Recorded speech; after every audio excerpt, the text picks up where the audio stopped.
quiero que alguien me ayude a pensar y a hacer una serie de llamados para que entre todos vayamos construyendo una idea de este escenario tan conflictivo. Juan José Sebrelli, muy buenas noches, Gonzalo Sánchez lo saluda. Buenas noches, ¿qué tal?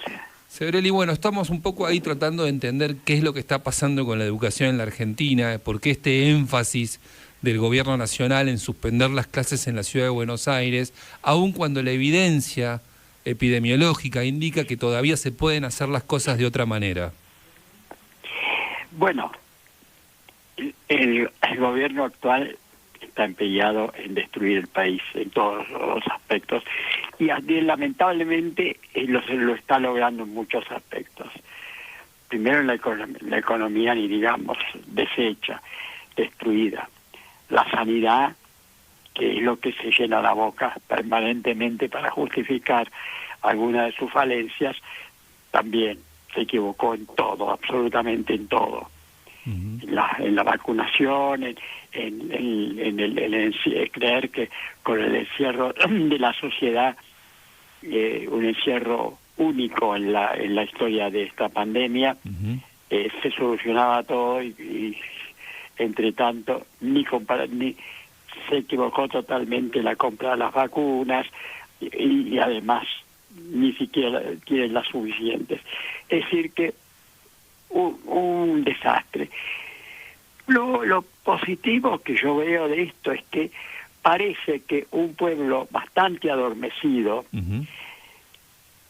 como para haber votado tantas veces por el populismo, y ahora sobre equivocado al haber creído que un personaje tan falto de toda personalidad como es Alberto Fernández, pudiera haber frenado el desborde de Cristina Kirchner y su trupe, cosa que se ha evidenciado rápidamente que no es así. Que no es así. ¿No?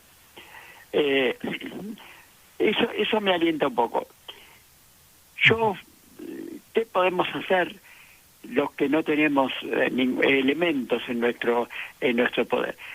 Yo siempre pensé y me lamenté de que mi única forma de luchar por la democracia, por la libertad, por los derechos humanos, por la justicia, eran mis escritos o mis palabras. Ahora me doy cuenta de que los escritos, las palabras también tienen su efecto. Tienen su efecto. Y que uno puede perfectamente contribuir a a un mundo mejor, a una sociedad mejor, por lo menos, sin necesidad de militar políticamente. Yo creo que hay que comprometerse políticamente. Sí, siempre me he comprometido políticamente, pero sin pertenecer a ningún partido, porque me parece que eso coarta un poco la libertad. Y esa era mi problema, mi angustia, de pensarse si era una utopía, si era un poco estar en pensar, en soñar un mundo que no existe ni existirá. Sebrelli, sabe que en este momento, mientras usted y yo estamos conversando, están sucediendo cacerolazos en diferentes... Sí, yo los estoy oyendo. A eso iba. A pensar de que yo fui el primero que habló en un programa de televisión, fui el primero que habló de la libertad responsable y la desobediencia civil. Ese es un término, yo lo dije pensando que era una cita de algo muy sabido, que figura en todos los libros de filosofía o sociología política. Es un término que viene del siglo XIX, del liberalismo inglés del siglo XIX, y resultó que nadie sabía lo que era eso, nadie. no lo sabía la gente común y tampoco lo sabían los muchos intelectuales y comunicadores de los medios. Sí. Por el escándalo que provocó esa frase. Hasta un periodista de opinión que ya no está,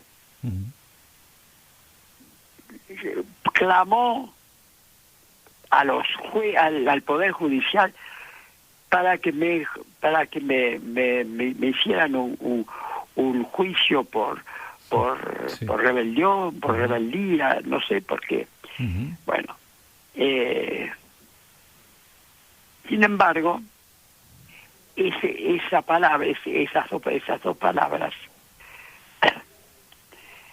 libertad, desobediencia civil, sí, causaron un revuelo tal que me vi obligado a escribir un libro que se llama, como sabrás, sí, y supongo que lo habrás también ojeado, por lo menos, si no leído, desobediencia civil y libertad responsable. Libertad responsable. Bueno, ha causado un revuelo. Justo esta semana, perdón, primero es el mundo intelectual. Sí. Pero ahora me estoy dando cuenta que ha llegado hasta gente que a lo mejor ni lo ha leído, pero claro. A través del revuelo que se ha armado, hay dos acontecimientos fundamentales. Primero, la primera vez que el pueblo de Formosa se levanta contra su gobierno. Se levanta sin bombas, sin piedras en los bolsillos, sin incendios, ni nada por el estilo. No es una rebelión violenta, para nada. Pero se ha levantado Formosa, que es como una Venezuela pequeña. Claro, una Venezuela a escala, exacto. Eso. Sí, sí. Y ahora, por segunda vez, vemos cómo el pueblo no ha quedado, incluso los varios banderazos que hubo, sí, también, y culminando ahora con una ley muy importante, sí, muy esencial, que nos quiere privar a la sociedad argentina de las escuelas. Es absurdo, ¿Cómo se ha Sebrelli? levantado todo el mundo? Sí, yo oigo acá desde mi casa, Claro. Estoy escuchando los la rebelión que el presidente dijo, a mí la rebelión no, dijo esta semana. Sí. A mí la rebelión No, esta es una rebelión que él no se imaginaba que existía. No se imaginaba. Él mismo se quejó, lo dijo. ¿Cómo es posible que una persona educada como yo haya promovido esto que es digno de ser judicializado? Pero ¿cómo es posible, Juan José Sebrelli, cómo es posible, repito su nombre para la gente que se está sumando ahora a la transmisión de Radio Mitre, estamos hablando con Juan José Sebrelli, ¿cómo es posible, Juan José, que en qué cabeza cabe que existiendo la evidencia científica que indica que se pueden hacer las cosas de un modo, un presidente, un gobierno esté enfrascado en pelearse con la ciudadanía de padres, docentes, madres, que solo quieren que sus hijos estén estudiando en las aulas? Claro, es una prédica no pensada, tal vez inconsciente, de alfabetizar una sociedad que es mucho más dócil si carece de toda educación. Eso es evidente. Es muy cínico, pero no sé si cínico es la palabra, me quedo corto. ¿Le parece? Es macabro. Sí, es macabro. Es macabro también, además, la antítesis que se hace entre libertad individual, la libertad de andar por la calle, la libertad de levantar las persianas de un negocio, gente que no tiene otra cosa, la libertad de no salir a la calle, gente que necesita salir a la calle para poder vivir. el aumento del hambre y de la miseria en un país que ya venía mal, y le ha levantado, sin embargo, un rechazo muy grande entre la gente. ¿Y qué se anima qué lectura hace sobre lo que puede pasar a partir de lo que decía la Corte Suprema, ¿no es cierto? Porque hasta donde sabemos hoy, el gobierno porteño ratifica la continuidad de las clases, más allá de... Sí. Ese es un acto típico de lo que yo llamo la rebelión civil. Uh-huh. Y va a ser un ejemplo que va a quedar en la historia, si lo logran. Estamos en un momento crucial de la historia argentina. La desaparición. Si no luchamos día a día y llevando las cosas hasta las últimas consecuencias, se termina la República. El objetivo del kirchnerismo duro, que es todo el kirchnerismo prácticamente, salvo algunos pocos republicanos que existen. Sebrelli, ¿me lo puedo, un minuto que tengo una noticia de último momento, corto la conversación y en un minuto regresamos? Estamos con Juan José Sebrelli y vamos a información de último momento en Radio Mitre. Mitre informa primero. Esto pasa ahora. Hasta que la Corte se expida, las escuelas en la ciudad de Buenos Aires continúan con el dictado de clases presenciales. Lo dijo el gobierno porteño a través de un comunicado. El texto señala, con relación al fallo recientemente dictado por un juez de primera instancia de la Justicia Federal y ante la opinión jurídica de la Procuración General de la Ciudad Autónoma de Buenos Aires, que corresponde seguir acatando el fallo dictado por la Cámara de Apelaciones de la ciudad hasta tanto el conflicto sea resuelto de forma definitiva por la Corte Suprema de Justicia de la Nación, el gobierno de la ciudad ratifica que las clases continuarán siendo dictadas de forma presencial como hasta el día de hoy. Reiteramos, las escuelas en la ciudad de Buenos Aires continúan con el dictado de clases presenciales. Mitre informa primero. Seguí informado todo el día en radiomitre.com.ar. Siguen las clases en la ciudad de Buenos Aires, estamos hablando con Juan José Sebrelli. Bueno, Sebrelli, la información que estábamos dando, ¿no? La decisión del gobierno porteño. Sí, me parece muy elogiable la actitud en estas circunstancias que ha tomado Rodríguez Larreta, a quien yo he criticado en otros momentos, cuando creyó la posibilidad de formar un trío grotesco, junto con Kicillof y Alberto Fernández, que no era más que una trampa que le tendían para robarle todo el dinero que corresponde a la capital.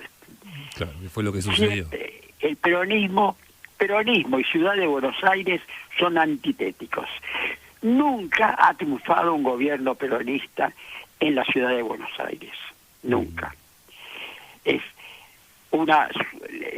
Tal vez una vez un gobierno muy gris, pero que perteneció al único periodo del peronismo que fue menos peronista que otros, periodo de Menem, claro, que fue el menos peronista de los peronistas, el que menos se pareció a los peronistas. Por lo menos había libertad, claro. Había antimilitarismo, como se vio claramente con la disolución de los servicios militares, del servicio militar, que era una manera de nacionalizar a la juventud, de meterle el fanatismo nacionalista a la juventud. Ahora, Sebrelli, yo pensaba, porque también el escenario de esa región, que es como una especie de entelequia geográfica que se inventó, que es el AMBA, ¿no? que el Pero el AMPA... AMPA es un disparate. Yo no tiene nada que ver. El conurbano y la ciudad de Buenos Aires son dos cosas completamente distintas. Coincido. Desde el punto de vista político, desde el punto de vista social, desde el punto de vista económico, desde el punto de vista cultural. Yo no creo en el AMPA y nunca voy a mencionar la palabra AMPA, que creo que en un próximo gobierno será tachada como un absurdo. Perfecto, comparto lo que usted dice, Juan José, pero también quería preguntarle esto, porque están cerradas las escuelas de la provincia de Buenos Aires, del conurbano, y también estoy notando que hay mucha bronca de padres de alumnos del conurbano que están, digamos, están cuestionando a Kicillof. Digo, en términos estratégicos para el peronismo, no entiendo la lógica del peronismo de sostener esta confrontación. No hay ninguna lógica. Okay. El peronismo no sabe, el gobierno actual no sabe qué hacer, no sabe qué medidas tomar. Quien verdaderamente gobierna, que es Cristina, no aparece porque no tiene nada que decir, salvo seguir luchando por liberarse de la cárcel, que es el único destino que le espera, si no lleva el gobierno antirrepublicano hasta sus últimas consecuencias. Y bueno, y Alberto evidentemente no sabe lo que hacer. Claro. No sabe lo que hacer, entonces va a seguir escondiendo a la gente, tratando de que la gente no salga a la calle. Hemos escuchado disparates hoy, por ejemplo, uno por ahí que decía que hay que intervenir la ciudad de Buenos Aires. Disparates. Sí, un disparate. Mejor, cuanto más disparates hagan, menos posibilidades tienen de perpetuarse. Porque esto es definitivo. Es el fin. Si no logran terminar con la República Democrática y perpetuarse por varios años, despidámonos, por varios años en el poder. Las dictaduras, los autoritarismos son muy difíciles. Fíjense en lo que ha pasado en Venezuela. ¿Cuántos años hace Venezuela? Todo el mundo está en contra de Venezuela. La dictadura sigue y sigue y sigue. Y todas las dictaduras terminaron así. ¿Cuántos años duraron los Ceausescu? ¿Cuántos años duraron las dictaduras islámicas? Por ejemplo, el dictador que terminó masacrado por el pueblo. Es definitivo esto, no es un problema del momento de que las clases se pierde otro año de clase o no. Es importante eso, pero no es lo definitivo. Ahora lo definitivo es que perdemos un sistema político con todas sus faltas, sus falencias, no vamos a negarlo. La democracia perfecta no existe ni aquí, ni en Estados Unidos, ni siquiera en la Unión Europea. No existe tal cosa. El hombre es imperfecto y puede ser que dentro de muchos años de democracia logremos algo. Evidentemente la Alemania de hoy no es la Alemania de la Merkel, no es la Alemania de Hitler. Eso es indiscutible. Claro, ahora lo que se ve, Juan José, y ya con esto vamos cerrando, es que hay una especie de, en todo caso, una especie de lawfare al revés, un uso de la justicia para tratar de tabicar la libertad en la ciudad de Buenos Aires. Acá es lo mismo que el gobierno denuncia, finalmente lo aplica el mismo gobierno. Sí, efectivamente. Estoy completamente de acuerdo con eso. Por eso que no debemos bajar los brazos y debemos actuar no un solo paso. Atrás significa muchísimo. Ya dimos muchos pasos atrás, desde que volvió el populismo. Pero todavía tenemos reservas. Se nota, se ve, se percibe, se escucha en las calles. Juan José Sebrelli, muchísimas gracias por este tiempo. Gracias a vos, gracias. Un saludo. Juan José Cedrelli, uno de los intelectuales más lúcidos de la Argentina. Nada, bien claro, sin matices, derecho al medio, quedó todo expuesto y en evidencia. Voy a repasar de vuelta